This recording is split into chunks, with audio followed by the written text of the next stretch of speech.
They kicked the old veteran out of the gun shop. 1 hour later, the entire SEAL team showed up. "Get out of here, old man, before you hurt yourself." The gun shop clerk's voice dripped with condescension as he looked down at the 73-year-old veteran struggling with his cane. "This isn't a museum, and we don't have time for war stories from Grandpa. If this incredible display of brotherhood and loyalty moves you, please like and subscribe for more amazing stories that will restore your faith in humanity." Master Chief Petty Officer James Ghost. Beckett felt the familiar sting of humiliation burn through his chest as every customer in Tactical Firearms turned to stare at the commotion. His weathered hands, scarred from 28 years of Navy SEAL operations, gripped his walking cane tighter as the young clerk continued his public mockery. "Look, Pops, I don't know what fantasy you're living in, but that Barrett M82 behind the counter isn't a toy for old-timers to fondle." The clerk sneered his name tag reading Kyle in bold letters. "Maybe try the antique store down the street if you want to reminisce about the good old days." James had only wanted to see the rifle up close, the same model he'd carried on countless missions in Iraq, Afghanistan, and places that didn't officially exist on any map.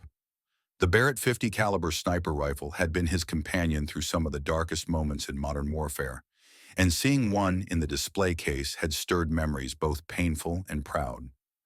"Son," James said quietly, his voice carrying the controlled authority of someone who had commanded elite warriors in life-or-death situations, "I just wanted to look at the rifle. I carried one just like it for 15 years. Kyle's laugh was harsh and mocking. "Sure you did, Gramps. And I'm sure you single-handedly won every war since Vietnam, right? Look, we get wannabes in here all the time claiming they were special forces. The difference is real operators don't need to prove anything to minimum wage gun store clerks." The words hit James like physical blows. After decades of classified operations where his very existence was denied by the government he served, after years of watching younger veterans receive recognition while his own service remained invisible, he had hoped that maybe just once someone would see past his age and recognize the warrior he had been. "I think there's been a misunderstanding," James began, but Kyle cut him off with a dismissive wave. "The only misunderstanding is you thinking you belong in here. This is a serious establishment for serious customers. Why don't you shuffle on home before you embarrass yourself further?" As James turned toward the door, his cane clicking against the concrete floor, he didn't notice the young woman in the corner who had been watching the entire exchange with growing outrage. Sarah Martinez, a military spouse whose husband was currently deployed with SEAL Team 3, had recognized something in James's bearing that the gun store clerks had missed entirely. She also had Lieutenant Commander Mike Torres on speed dial. James Beckett had never expected his retirement to feel like a slow death by invisibility. After 28 years as a Navy SEAL, including tours as a sniper team leader and eventually Master Chief of one of the most elite units in the American military, he had imagined that civilian life would offer the peace and recognition that his classified service had denied him.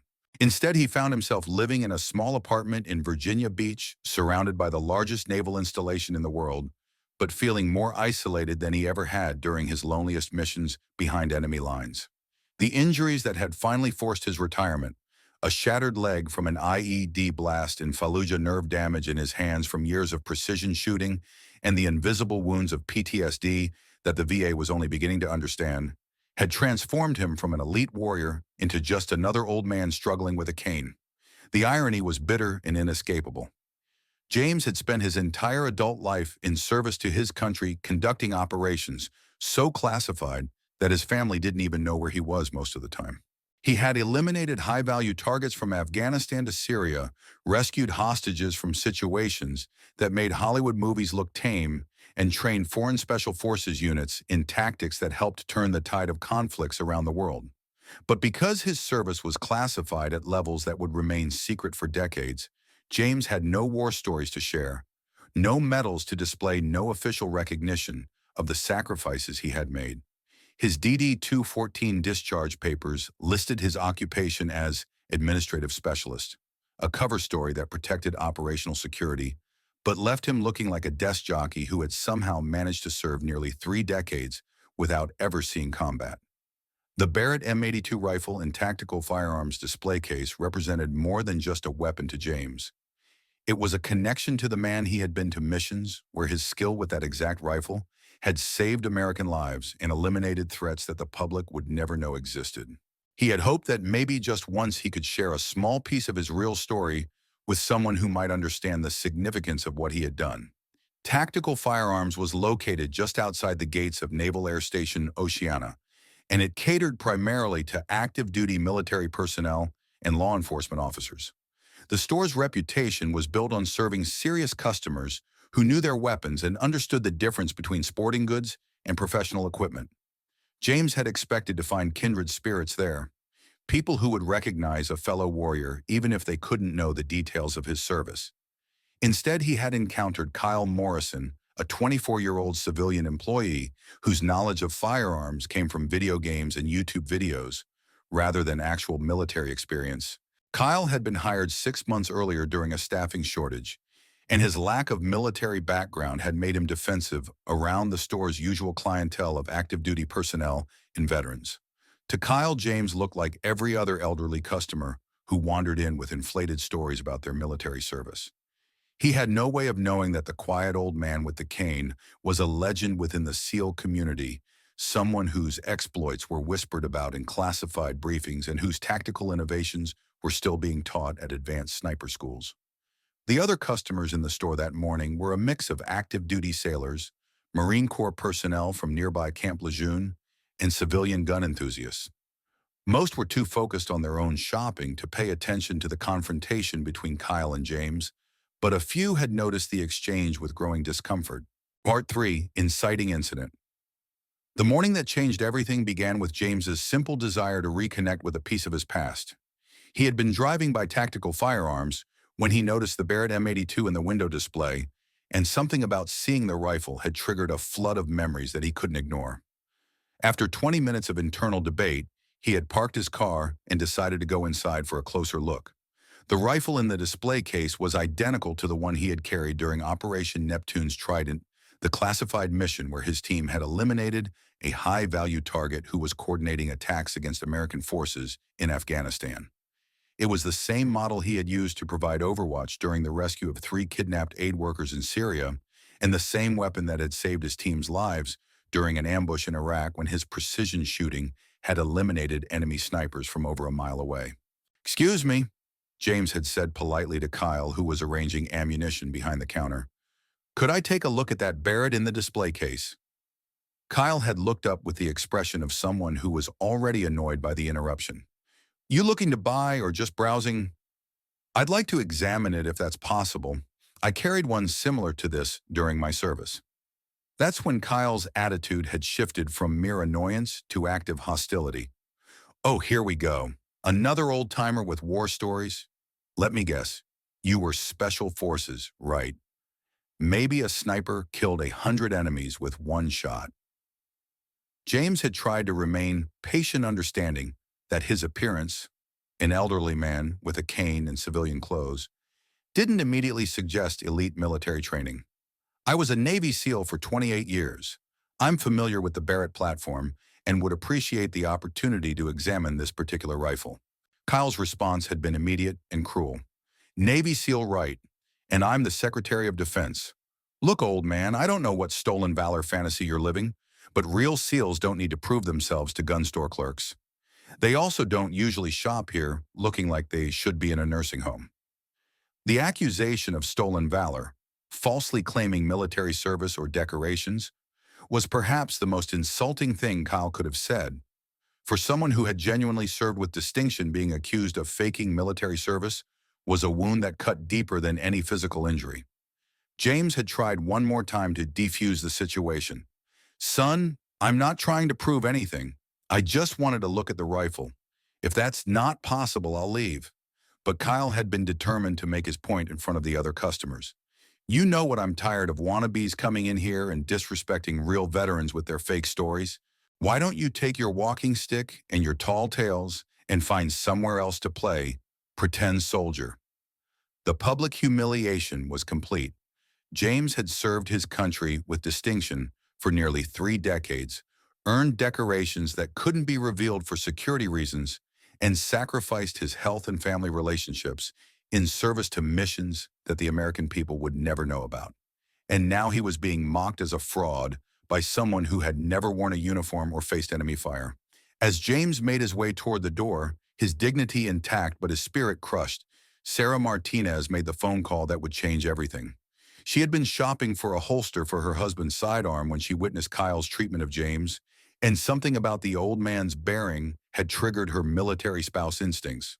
"Mike," she said when Lieutenant Commander Torres answered his phone, "I just watched some punk kid at Tactical Firearms humiliate an old veteran who I think might be one of yours." "What do you mean one of ours?" "I mean, this guy moves like a SEAL, talks like a SEAL, and just got accused of stolen valor for claiming he carried a Barrett for 28 years. He called himself a Navy SEAL, and that little shit behind the counter basically called him a liar and threw him out." Lieutenant Commander Torres was quiet for a moment. "Sarah, can you describe this guy?" "Older, maybe 70s, walks with a cane, but he's got that look. You know the look I'm talking about. Like he's seen things that would break normal people." "Did you get a name?"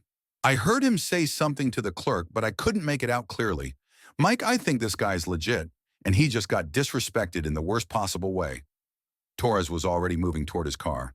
"Sarah, stay there. Don't let that store close. I'm making some calls, and then I'm coming over with some friends." Lieutenant Commander Mike Torres had been a Navy SEAL for 12 years, long enough to know that the Brotherhood extended far beyond active duty service. When Sarah described the elderly veteran who had been humiliated at Tactical Firearms, something about the description triggered his memory of stories he'd heard from senior enlisted personnel about legendary operators from previous generations. His first call was to Master Chief Petty Officer Danny Rodriguez, the senior enlisted advisor for SEAL Team 3, and a 22-year veteran who knew the history of every SEAL who had ever served in Virginia Beach. "Danny, I need you to help me identify someone. Elderly SEAL, maybe 70s, walks with a cane, claims 28 years of service with Barrett sniper experience. Just got thrown out of Tactical Firearms for alleged stolen valor." Rodriguez was quiet for a long moment. "Mike, please tell me you're not talking about a guy who looks like he could still kill you with his bare hands despite being old enough to be your grandfather." "That's, actually a pretty accurate description according to my wife." "Jesus Christ. Mike, if I'm thinking of the right guy, you just described Master Chief James Beckett. Ghost Beckett. The guy's a fucking legend. He's got more confirmed kills than the rest of SEAL Team 3 combined, and that's just the ones we're allowed to know about." Torres felt his blood pressure rising. "Are you telling me that some gun store clerk just accused Ghost Beckett of stolen valor? If it's really him, then yeah. And Mike, that's not just disrespectful. It's like accusing George Washington of being a traitor. Ghost Beckett is the reason half the tactics we use today exist. He wrote the book on long-range precision shooting literally. The classified manual we still train from has his name on it." "I know." Rodriguez's voice grew more intense. "I heard stories about this guy when I was a boot. Supposedly, he once held off an entire Taliban company for 6 hours with nothing but a Barrett and a sidearm while his team evacuated wounded civilians. Another time, he took out 3 enemy snipers from over 2 miles away in a sandstorm that grounded all air support." Torres was already calling other members of his team. "Danny, how many people can you get to Tactical Firearms in the next hour?" "For Ghost Beckett, Mike, I can get every SEAL in Virginia Beach. Active duty, retired reserves. Doesn't matter. You don't disrespect a legend like that and expect it to go unanswered." Within 30 minutes, Torres had assembled 11 other Navy SEALs from various units stationed in the Virginia Beach area. They came from SEAL Teams 3, 6, and 10, ranging in rank from Petty Officer 2nd Class to Lieutenant Commander, but all united by their understanding of what James Beckett represented to their community.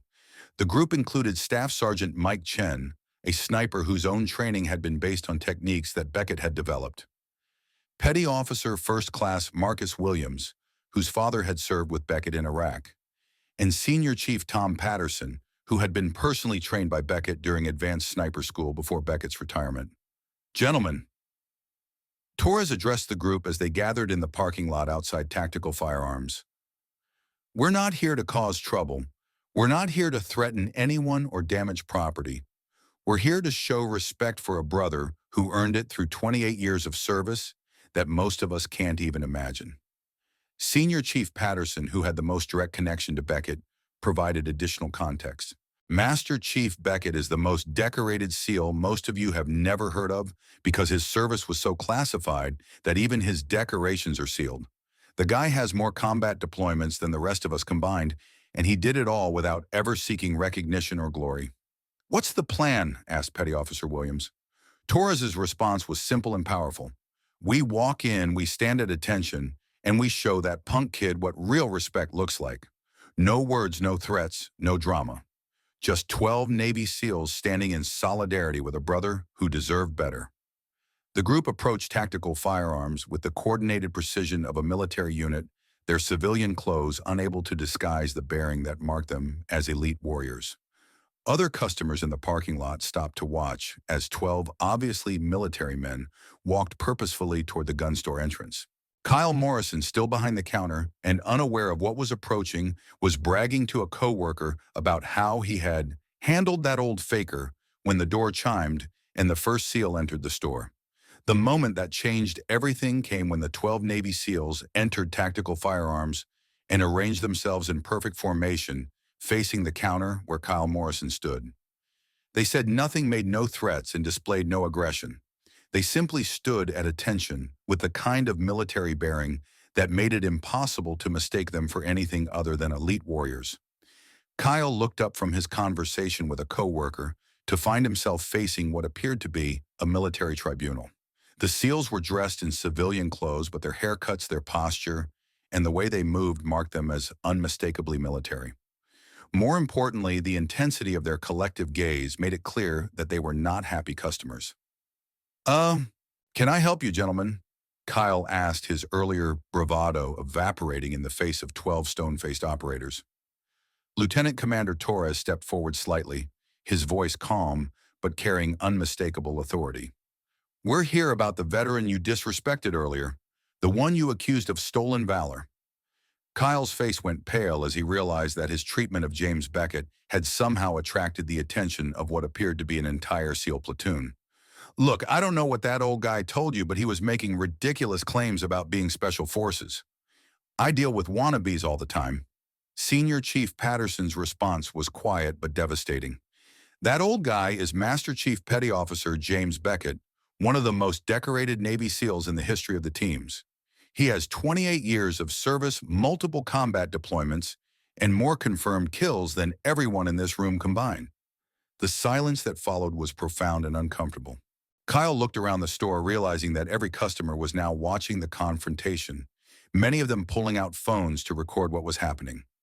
I didn't know," Kyle stammered. "He didn't show me any ID or proof of service." Petty Officer Williams stepped forward. "He shouldn't have to prove himself to you. The fact that you demanded proof shows you don't understand the first thing about military service or the respect that veterans deserve." Kyle tried to defend his position.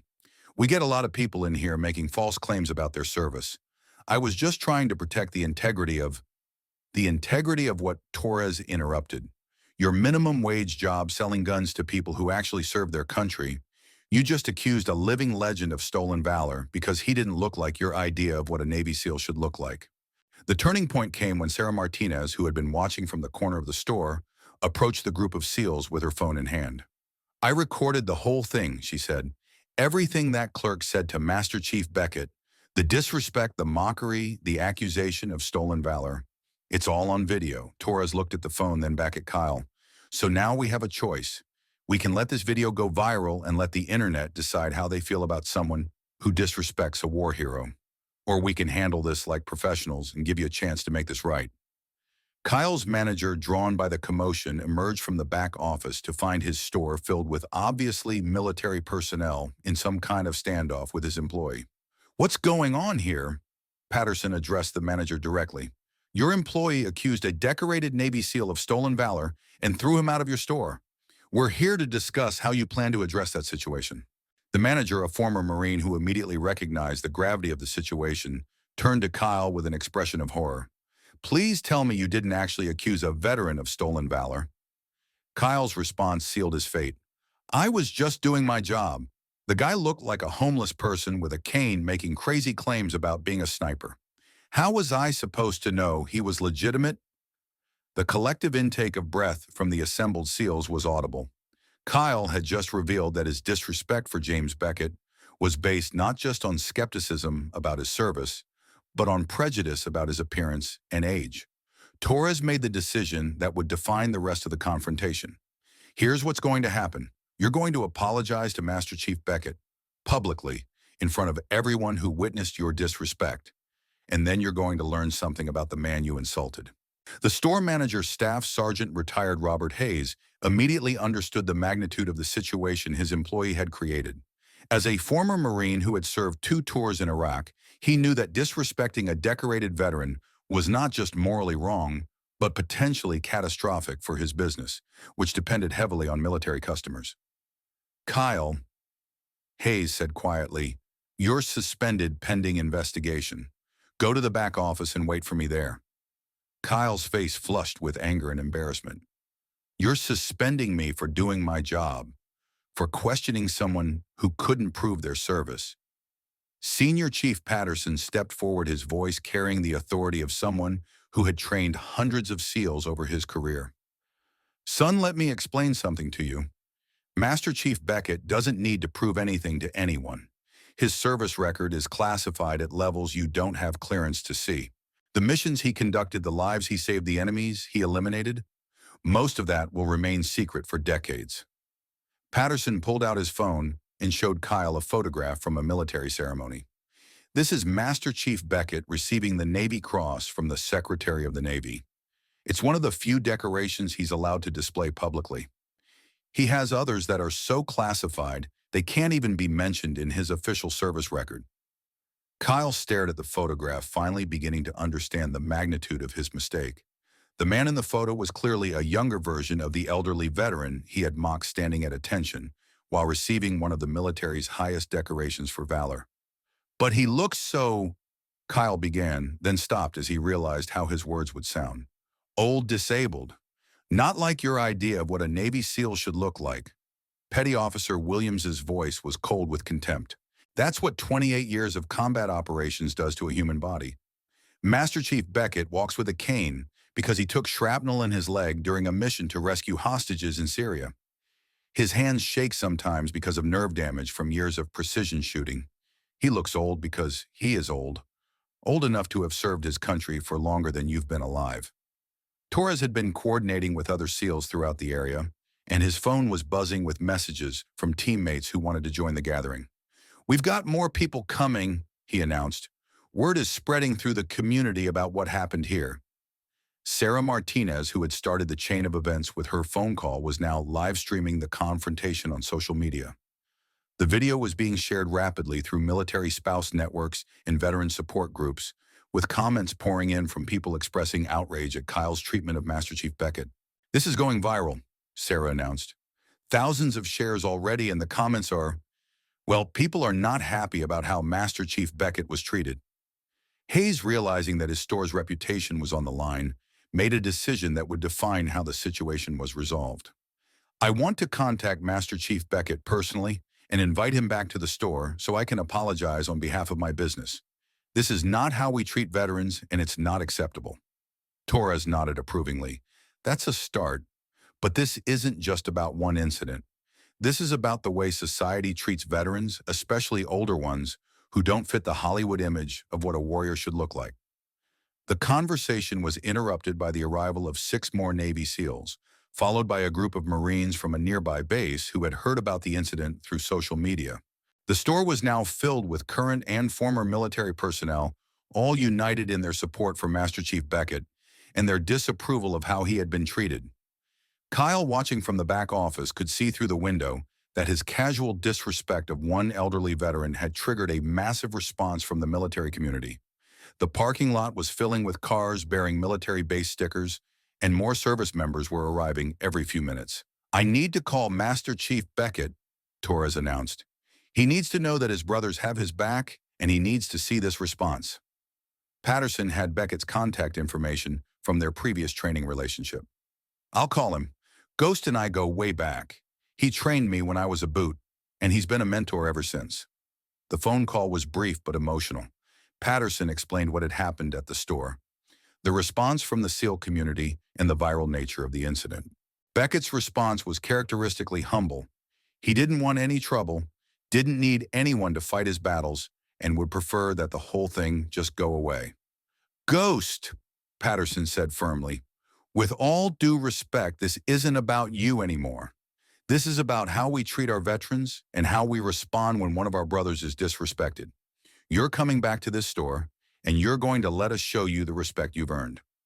The situation at Tactical Firearms reached a crescendo when Master Chief James Beckett finally agreed to return to the store, accompanied by Patterson and Torres. By this time, word of the incident had spread throughout the entire Hampton Roads military community, and the store was surrounded by current and former service members who had come to show their support.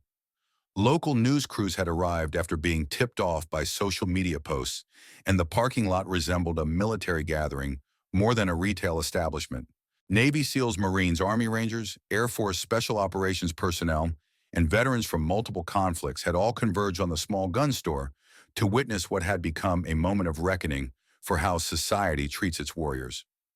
Kyle Morrison, still suspended and confined to the back office, watched through the window as Master Chief Beckett approached the store entrance. Even with his cane and obvious physical limitations, Beckett moved with the unmistakable bearing of someone who had commanded respect in the most dangerous situations imaginable. The crowd of military personnel parted respectfully as Beckett entered the store, many of them coming to attention as he passed. For someone who had spent decades operating in the shadows, the public recognition was overwhelming and deeply moving. Store manager Hayes approached Beckett immediately, his face flushed with embarrassment and genuine remorse.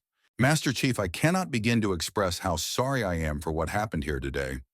The treatment you received was completely unacceptable and does not represent the values of this establishment." Beckett's response was characteristically gracious. "Son, I appreciate that, but I didn't come back here for an apology. I came back because these young men insisted, and when a bunch of SEALs insist on something, it's usually easier to just go along with it." His comment drew chuckles from the assembled service members, breaking some of the tension that had built up over the past few hours.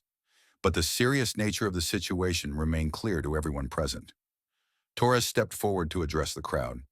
"Ladies and gentlemen, I want you all to meet Master Chief Petty Officer James Beckett, call sign Ghost. 28 years of service, multiple combat deployments, and one of the most decorated Navy SEALs in the history of the teams." The response was immediate and overwhelming.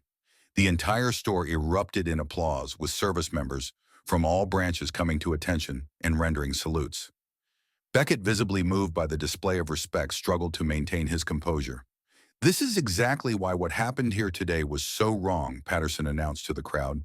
"Master Chief Beckett has spent his entire adult life serving this country in ways that most of us can't even imagine.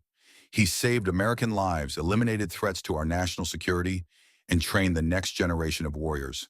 And he did it all without seeking recognition or glory." The climactic moment came when Kyle Morrison, realizing that his career in the firearms industry was over and his reputation destroyed, emerged from the back office to face the consequences of his actions. The crowd fell silent as he approached Master Chief Beckett, his face pale with the weight of his mistake. "Master Chief," Kyle said, his voice barely above a whisper, "I want to apologize for my behavior today. I was wrong to question your service, wrong to disrespect you, and wrong to accuse you of stolen valor. I have no excuse for my actions." Beckett looked at the young man who had humiliated him just hours earlier, and his response revealed the character that had made him a legend among his peers.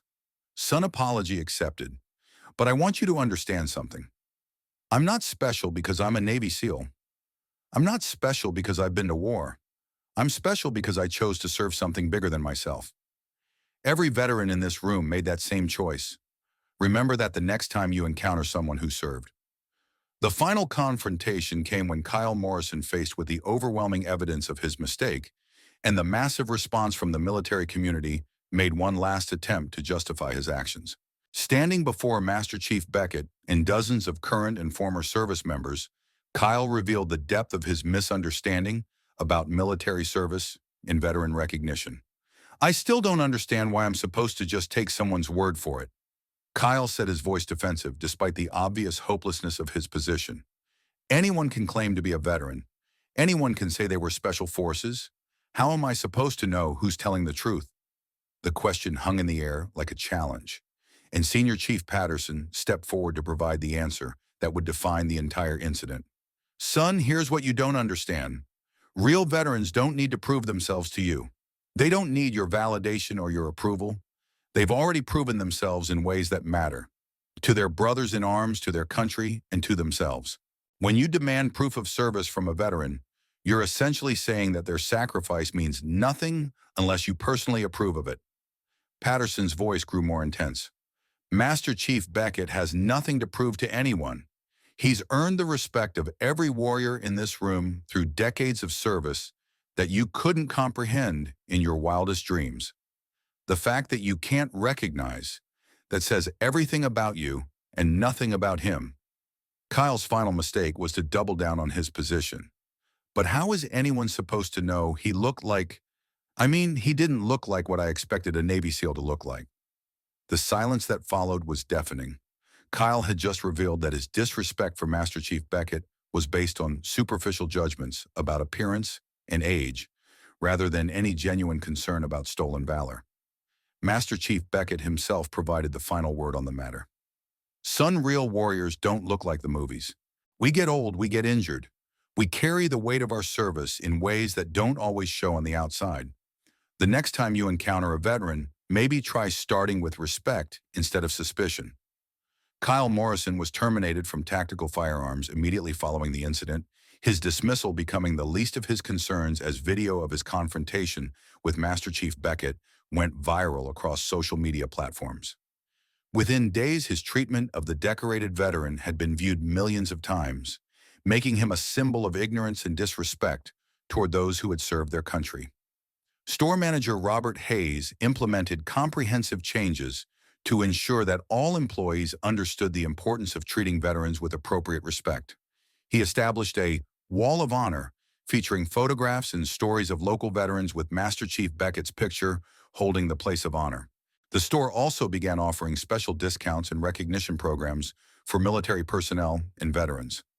The incident sparked a nationwide conversation about how society treats its veterans, particularly older ones, whose service may not be immediately apparent. Master Chief Beckett became an unwitting symbol of the hidden heroes who walk among us, their sacrifices and achievements, known only to those who served alongside them. The video of 12 Navy SEALs standing in silent solidarity with their brother became one of the most shared military-related posts in social media history. The image of elite warriors showing respect for a fellow veteran resonated with millions of people and inspired similar displays of support for veterans across the country. Master Chief Beckett, who had spent decades operating in the shadows, found himself thrust into the spotlight as a representative of all veterans who had served with distinction but without recognition. He used his newfound platform to advocate for better treatment of aging veterans and to educate the public about the ongoing challenges faced by those who had served in classified operations. The Barrett M82 rifle that had started the entire incident was eventually purchased by the SEAL community and presented to Master Chief Beckett as a token of their respect and admiration. He displayed it in his apartment alongside the few decorations he was allowed to show publicly, a reminder of both his service and the brotherhood that had stood up for him when he needed it most. Lieutenant Commander Torres and his team made Master Chief Beckett's story part of their ongoing mission to honor veterans and educate civilians about the sacrifices made by those who serve. Their intervention had saved more than one man's dignity. It had reminded an entire community of the debt owed to those who had worn the uniform with honor. The gun shop where the incident occurred became a gathering place for veterans and active duty personnel, transformed from a simple retail establishment into a symbol of respect and recognition for military service. The story of Master Chief Beckett and the SEALs who stood up for him became legend within the military community, proving that the brotherhood forged in service extends far beyond active duty and lasts for a lifetime. 6 months later, Kyle Morrison returned to Tactical Firearms, not as an employee seeking his job back, but as a customer who had learned the true meaning of military service through his encounter with Master Chief Beckett. His public humiliation had led to a painful but necessary education about respect, sacrifice, and the hidden heroes who walk among us every day. He would never again judge a veteran by their appearance or demand proof of service from those who had already proven everything that mattered.